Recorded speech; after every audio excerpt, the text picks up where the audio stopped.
पंचनामे करून तातडीनं शासनाकडे प्रस्ताव पाठविलेला आहे. खरडून गेलेल्या जमिनीचा 78.48 लक्ष रुपये आणि शेतपीक नुकसान मोठ्या प्रमाणावर आपल्या इथे देखील काही भागामध्ये शेतपिकाचं नुकसान झालेलं आहे. तर जवळजवळ 142 कोटी रुपयाचा प्रस्ताव आपण त्या ठिकाणी पाठविलेला आहे. आपल्या काही पत्रकार मंडळी दौरा करत असताना माझ्यासोबत होते. आपल्या भागात असलेलं सोयाबीनचं पीक याच्यावरती आपण जाणतो की पिवळा मोझॅक आणि चारकोल रॉट हे दोन त्या ठिकाणी ते काय फंगस त्या ठिकाणी आलेले होते. त्याच्याकरता देखील आपण 39 कोटी रुपयांची मागणी सरकारकडे केलेली आहे.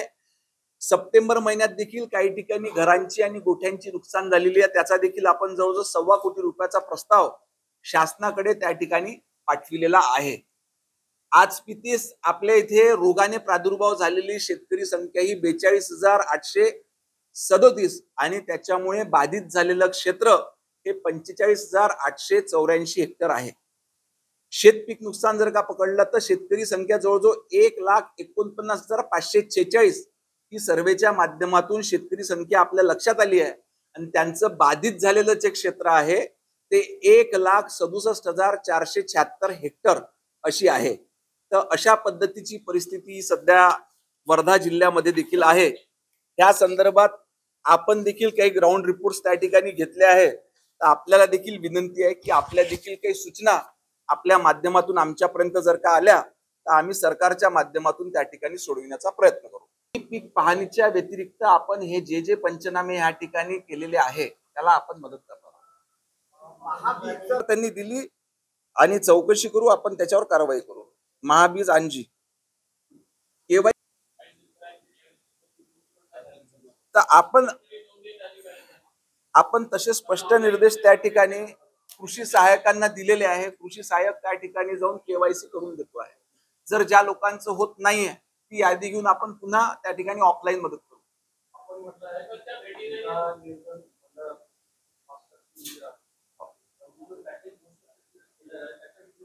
नाही, पॅकेज हे जे झालं ही प्रत्यक्ष शेतकऱ्याचं जे त्या ठिकाणी नुकसान झालंय त्याच्याकरता 5% निधी हा इमर्जन्सी मध्ये काही ठिकाणी आता मराठवाड्यामध्ये काही ठिकाणी अचानकपणे विमानानं काही लोकांची उचल करावी लागली, फूड पॅकेट्स पाठवावे लागले. त्या ठिकाणी काही ठिकाणी बोटी लावावं लागल्या, लोकांना त्या ठिकाणी बाहेर काढावं लागलं.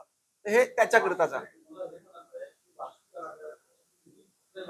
हो हो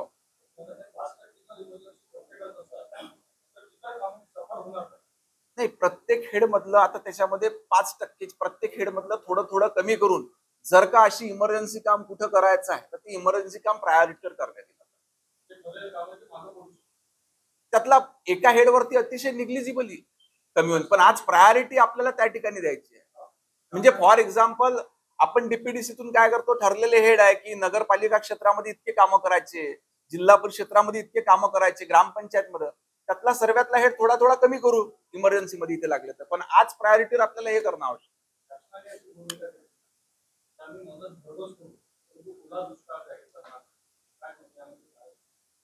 नाही, ओला दुष्काळ जाहीर करणार नाही अशी भूमिका नाही आहे. मदत ह्या ठिकाणी केलेली आहे. अजून जर का परिस्थिती बिघडली तर निश्चितपणे शासन त्याच्यावर निर्णय घेईल. प्रश्नच नाही. परिस्थिती जशी उद्भवली तर हे करू.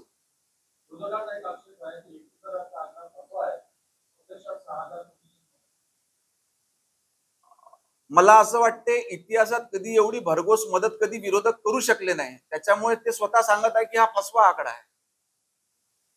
कारण इतिहासात एवढं मोठं पॅकेज कधीच जाहीर झालेलं नव्हतं. म्हणून विरोधकांचा त्याच्यावर विश्वास बसून राहिलेला नाही. हा, पीक विम्याच्या व्यतिरिक्तचे आपण हे म्हणतोय.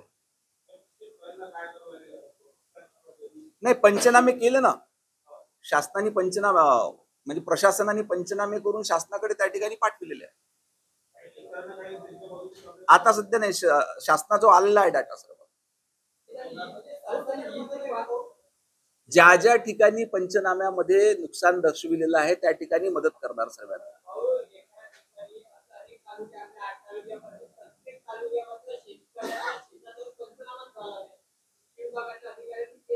मी तुम्हाला तेच म्हणतो, जर का स्पेसिफिक असं काही सापडलं का ज्या ठिकाणी, तर मी प्रशासनाकडून तात्काळ कारवाई करीन, मी स्वतः लक्ष घालीन. म्हणून स्पेसिफिक का ह्या ठिकाणी ह्या गावात ह्या शेतकऱ्याकडे अजून कोणी गेलं नाही. जसं काल काल मी मुंबईला होतो, भंडाराचाही पालकमंत्री असल्यामुळे तिचे राजू कारेमोरे म्हणून आमदार आहे, त्यांचं म्हणणं होतं मोहाडी तालुक्यामध्ये काही ठिकाणी तलाठी, नंतर तुमचा कृषी सहाय्यक आणि ग्रामसेवक हे एकमेकांवरती हे करत आहे का तुझा तुझा. तर आपण तातडीनं कलेक्टरला कळवलं आणि त्या ठिकाणी काही गावामध्ये अशा प्रकार घडला होता. आपण प्रशासनाला कारवाईचे आदेश दिले आहे. म्हणून आपल्याही जिल्ह्यामध्ये जर का काही भागामध्ये असं झालं असेल तर आपण गावा कळवा, आपण त्याच्यावर त्या ठिकाणी कारवाई करू. आता आपण जो प्रस्ताव पाठविलेला आहे शासनाकडे,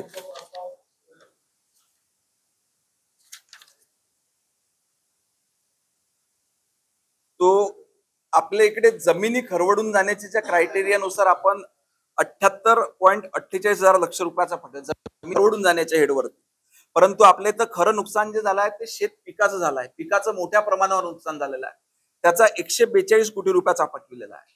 आणि तिसरं आपलं नुकसान जे झालं आहे ते रोग प्रादुर्भाव, त्याच्यामुळे त्याचा देखील 39 कोटी रुपयाचा आपण प्रस्ताव त्या ठिकाणी पाठविलेला आहे. आणि गोठ्यांचा आणि घरांचा वेगळा पाठवलेला पुन्हा 1.25 कोटी. फळबागांसाठी याच्या 37,000 रुपये फळबागांसाठी आहे, लागवडी क्षेत्र जे आहे त्याच्याकरता. आणि याच्याकरता 18, कोरडभाऊ करता 18,000.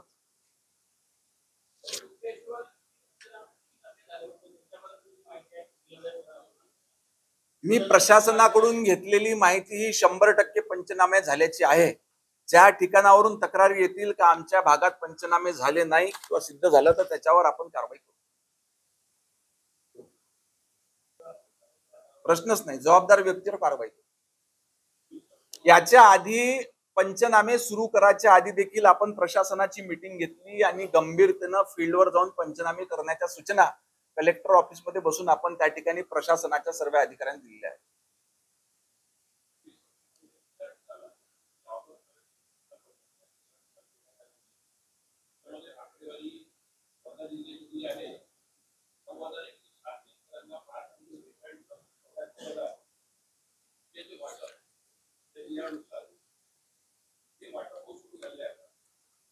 नाही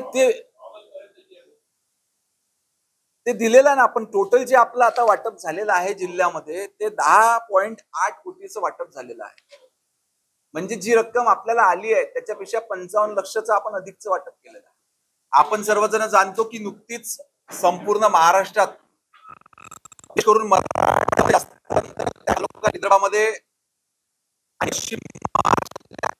मोठ्या प्रमाणावर त्या ठिकाणी अतिवृष्टी झाली आणि आपल्या राज्यातला शेतकरी बंधू त्या ठिकाणी अडचणीमध्ये सापडला.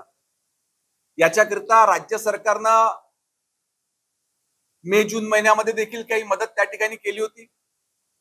नंतर सप्टेंबर मध्ये अजून अतिवृष्टी मोठ्या प्रमाणात झाली.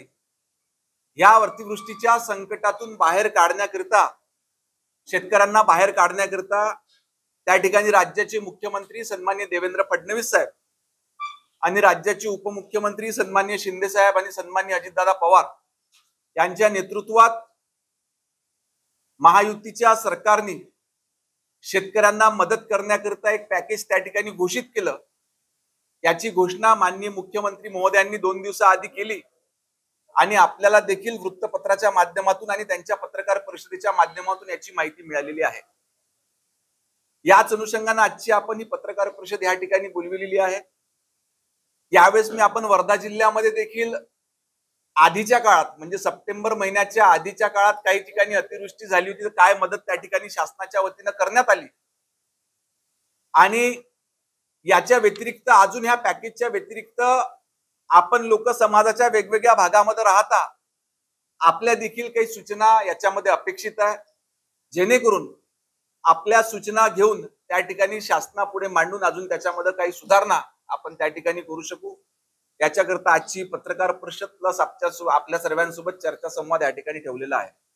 आपण सर्वजण इतक्या कमी वेळेच्या सूचनेमध्ये आपण सर्वजण उपस्थित झाला त्याच्याकरता मी आपल्या सर्वांचं मनपूर्वक स्वागत करतो.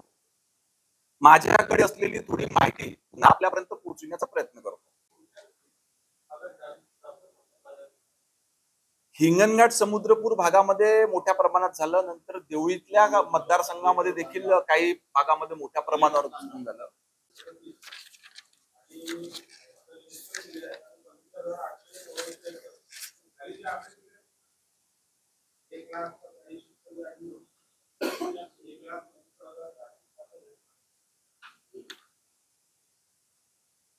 शेती पीक नुकसान नाही नाही कोणचं म्हणताय तुम्ही प्रवीण भाऊ?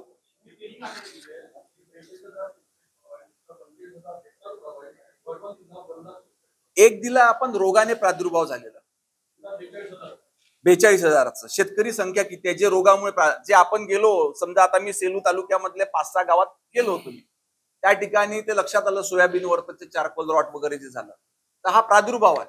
ठीक आहे. आणि हे जे आहे दुसरं बाधित क्षेत्र आहे पाण्यामुळे आहे. पाण्यामुळे जे हे झालं शेतकरी संख्या ते 1,67,476 हेक्टर, शेतकरी 1,49,546.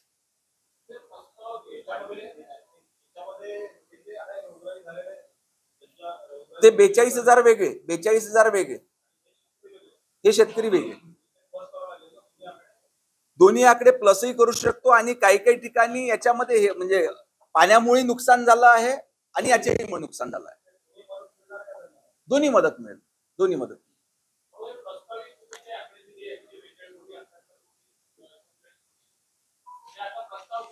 गेला गेला आपला जो प्रति आहे आपण जिल्हा प्रशासनामार्फत सरकारकडे सादर केलेला आहे.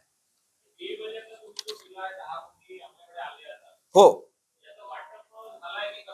वाटप निधी मी तुम्हाला सांगतो आपल्याकडे आला 9.29 कोटी, 22.84 लक्ष हा गोठ्यांसाठी आला होता.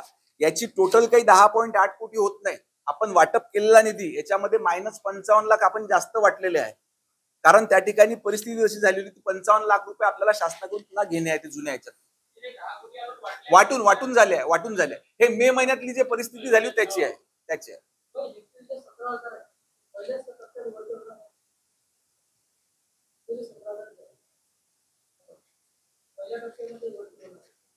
आता दिवाळीच्या आधी देण्याचा आपला त्या ठिकाणी प्रयत्न आहे. जेवढ्या लवकर सरकारकडून येईल ते आपण त्या ठिकाणी वाटू.